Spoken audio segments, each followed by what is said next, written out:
This question is from Kabir. Namaskaram Sadhguru. Is there any connection between the thoughts or emotions and our energy system? How does sweetness of emotion like love, devotion impact the life energies in the system? How does? Sorry? How does emotion like love, devotion impact the life energies in a system? Oh.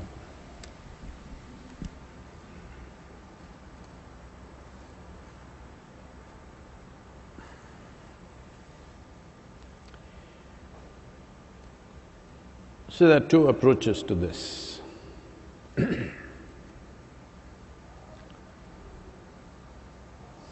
If you are planning to participate, let's say you want to race, let's say a car race or a motorcycle race, you have a machine and yourself, you want to race. Now what you do is, first thing is, you prepare the machine so that on the grid, you are at least one of the best machines parked there. Because otherwise there's no point, it doesn't matter how good a driver you are not going anywhere. So preparing the machine becomes very important. Then of course driving. Another way is you're just going to your office. Your machine,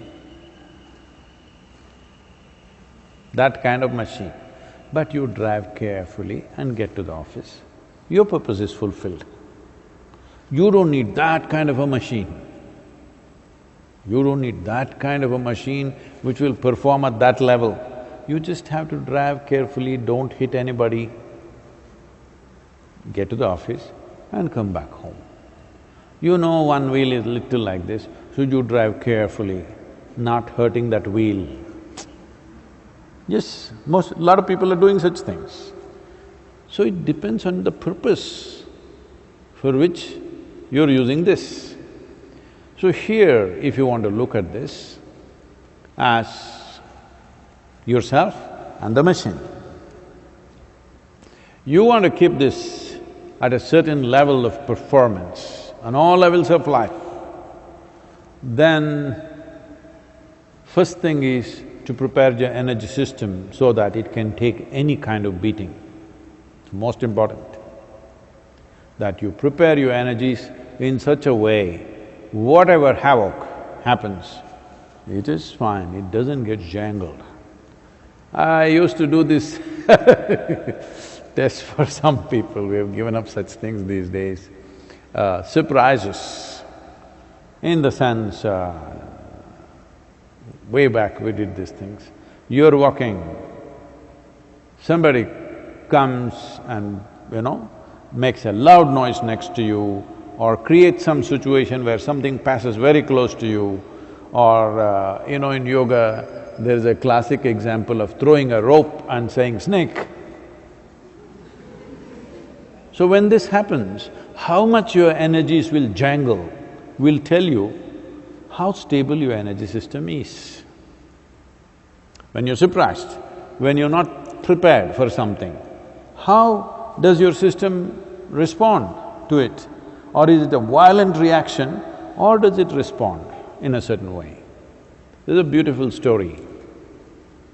Can I tell you a story? Yes. Sunday evening, don't fall asleep, okay? There was a spiritual movement which was in central India at one time, a very intense movement. A guru with a few hundred monks, and people started going there to the center. They lived in the forest, but everybody went there. Those days, spiritual movements did not have to go fundraising because the kings always supported. When they saw somebody's doing something spiritually oriented, they were funded and never asked how they run their business because it was understood, it was done with utmost integrity. So, some of the ministers who were in the court were little upset with this particular movement where the Guru had developed his monks in such a way that they are very proud, strong people. They do not bow down to the ministers and the courtiers, they do their own thing. When you do your own thing, lots of trouble, you should ask me. So, these people thought, these guys taking money from us, but they don't listen to us, they do their own thing.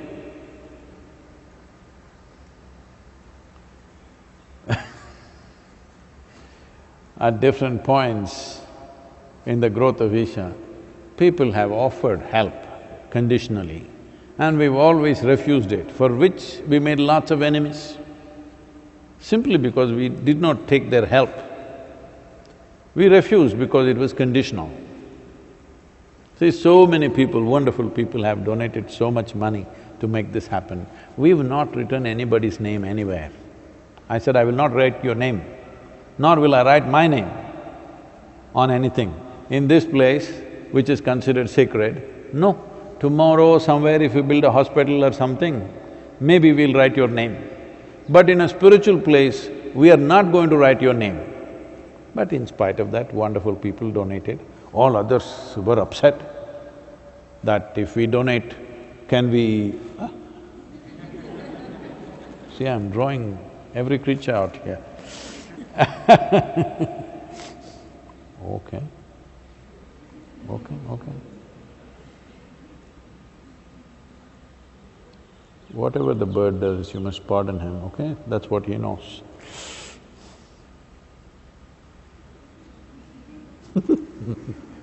Okay. So, so the ministers tried to poke the king. These guys take money from us, they're not listening to us, like this, they're so arrogant. So the king asked, have they done anything wrong? They tried to find this and that, they didn't find anything wrong. But they said, that's not the point. They don't look like spiritual people, they look strong, they look well-fed and they're proud of themselves. This is not spirituality. Spirituality means they must clink around all the time, slinking around like that. That is our understanding of spirituality. These guys looking like soldiers.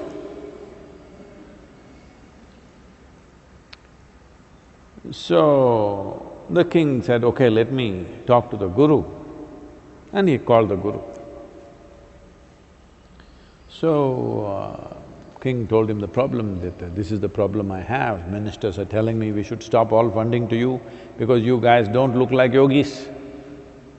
You're walking like that, upright. You must walk like this in front of people who've given you money. So the king asked, see, I don't understand any of these things, but I'm asking you sincerely, is there some spiritual work happening there or not? The Guru said, I don't want to say anything, because such a question has come up in your mind, I don't want to say anything, but you experiment. Let us check them out, whether spirituality is happening or not. Let's do one thing, you come with me. So, king put on a disguise so that he is not recognized.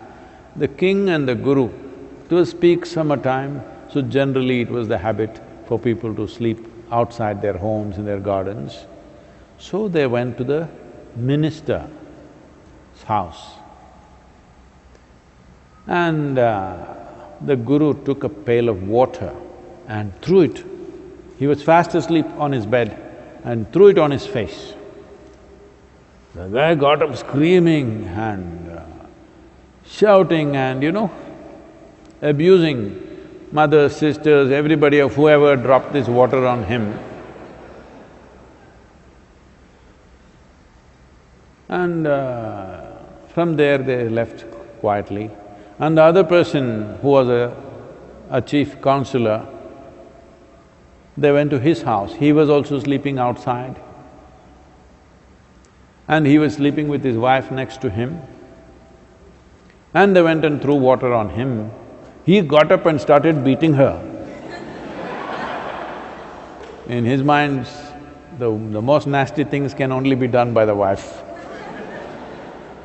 He started beating her and abusing her. Then the Guru said, "You come." And he took him to his ashram, where there also all these monks were sleeping outside. So they went and put some water on one guy. He got up, "Shiva!" They put water on another guy, "Shambho!" So the Guru said, this is the difference. Now, none of these people are conscious, they're fast asleep. When you put water, how they respond cannot be a cultivated response, can't be a pretentious response. It just happens. So, this is the simple way. So those checks we are not doing on you these days because we have a thermometer with which we're checking you anyway. Yes we don't do such crude checks anymore, we just… there was a thermometer means, earlier thermometers used to be rectal thermometer, you had to undress to check your temperature. Then the thermometer became, you had to open your mouth and put it inside. Then they started doing armpit. Now, so technology improving. Like that only, we have set up other kinds of checks for you, which we shouldn't tell you because you may pretend. If you have temperature and you want to fly, if you had a way of controlling your temperature or put some cold water upon yourself, eat an ice cream. We did that when we were going to school, I'm telling you these technologies. We went and they want to, "Ajay, I'm feeling feverish, today I don't want to go because there's a cricket match in the afternoon somewhere, in the local area. If I go to school, I won't be able to attend. So, I'm feeling temperature, feverish. I come here, thermometer because my father is a doctor. So go into the bathroom, take hot water, gurgle that and come.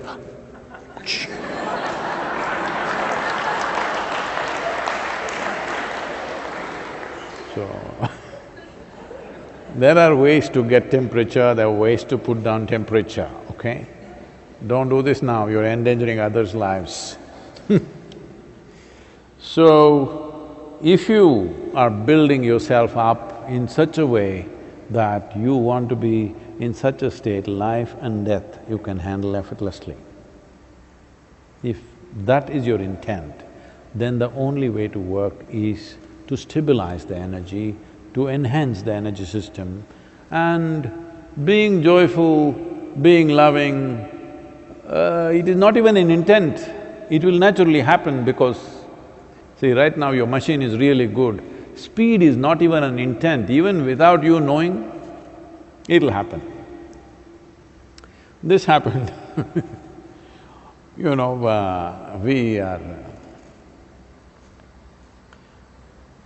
we're planning to go once again in the month of October to Agu Bay. King cobra eggs will hatch, this time we are thinking of going and seeing. So we were in that region, a few motorcycles and about maybe 12-15 motorcycles and about 3-4 cars and one particular van, which was not of an Indian make, which came from outside, American vehicle, which was carrying some spares and tools and everything. We were on some long rides. I'm talking when I was, I don't know, 21, 22, when every day I'm trying to die and it didn't happen.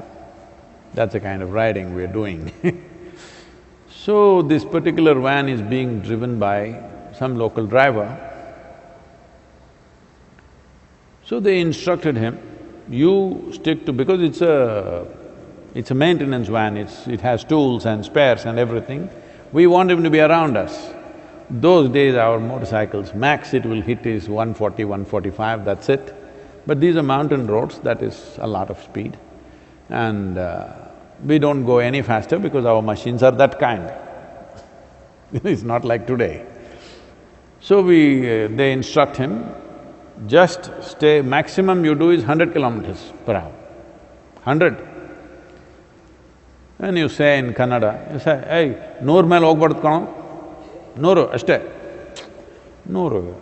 And we trying to catch up with this guy's gone, this van. Then ultimately in the mountain roads, we catch up with him and say, you idiot, we told you 100. He says, I'm doing only 100. He's doing 100 miles per hour.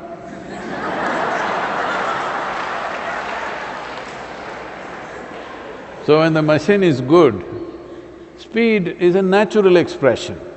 Similarly, if your energies are good, to be joyful, to be blissful, to be loving, to be sensitive is just a natural outcome.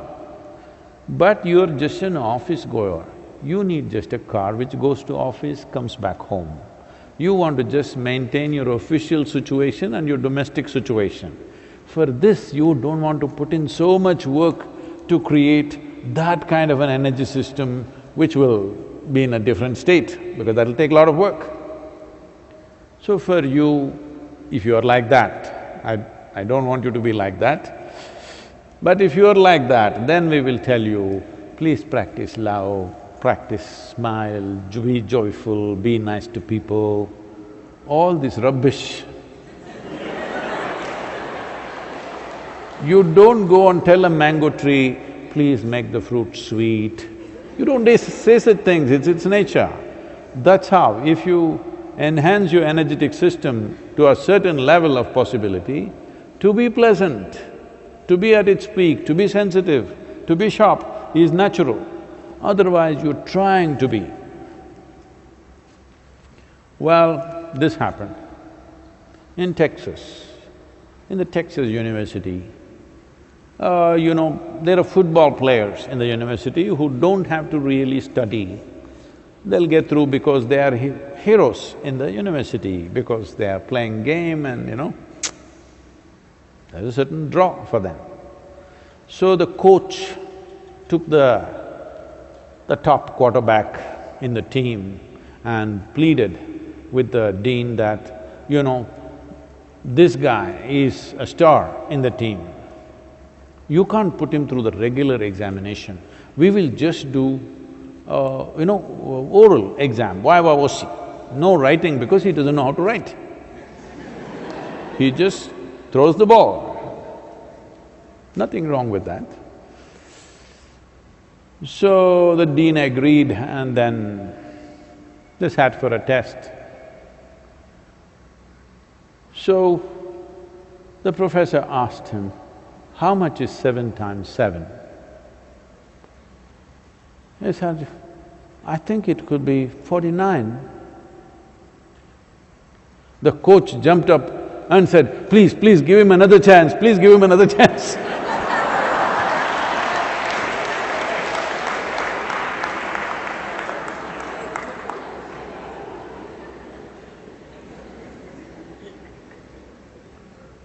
This is happening in life. They are supposed to be your loved ones. You behave so nasty and say, please give another chance, please, I'll be loving tomorrow. Because what should be an intrinsic nature is being practiced. Practicing is very hard. But those who are not willing to do the necessary work, they can only practice life. Maybe in the next life they will be better.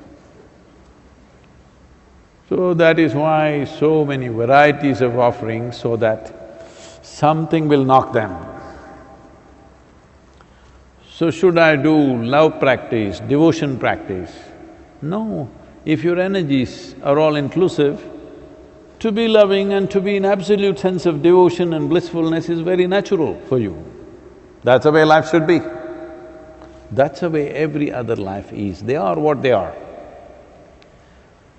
But a human being has come like this because the possibilities are big. Because the possibilities are big, work needs to be done.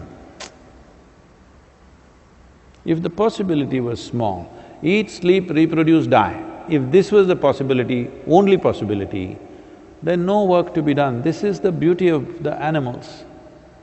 They don't have to work hard to be who they are. A tiger is not working hard to be a good tiger, just eat well, that's it. All creatures are like this. Just enough nourishment, good elephant, good tiger happens by itself. That is because they are living within the parameters, two lines that the nature has drawn. But the very nature of a human being is, we don't want to live among lines, we want to go beyond. If such a longing is there, then you must invest time and energy.